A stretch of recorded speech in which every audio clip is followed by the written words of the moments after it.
Benvinguts a aquest espai d'informació meteorològica, prediccions per Agbar.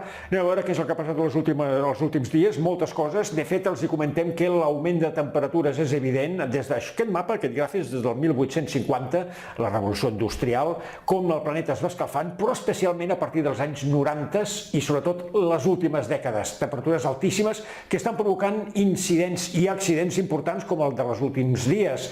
Aquesta enorme fusió de la glacera als Alps, amb marmolada, i aquí veiem precisament aquesta glacera escapçada, fruit de l'augment de temperatures que està patint els Alps i moltes zones del nostre planeta.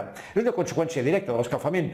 També conseqüència d'aquesta irregularitat de les precipitacions és com es troben els embassaments a Catalunya. La cosa no es pinta bé, ja els hi dèiem fa uns quants dies. La Llosa del Cavall, el Solsonès, així està, els embassaments continuen baixant i ho anem a comprovar també amb les prediccions meteorològiques que, com ja els hi avançàvem, no són massa optimistes. Anem a veure, doncs, la predicció pels propers dies, immediats dies.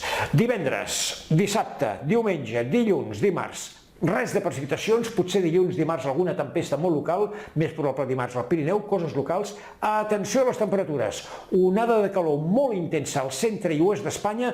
Nosaltres començarem a estar afectats per l'onada de calor a partir de dilluns. Així doncs, calor intensa o que s'anirà intensificant. Aquí tenim el Taiko Swan i els embassaments que es troben ara al 51%. Recordin, fa 15 dies es trobaven al 54%, continuen baixant, tenim poques tempestes, tot i les de l'altre dia, les de dimecres passat. Anem a veure la tendència pels següents dies.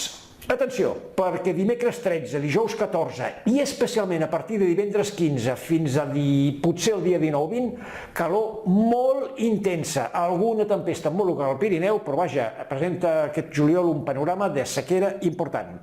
Més informació d'aquí uns quants dies.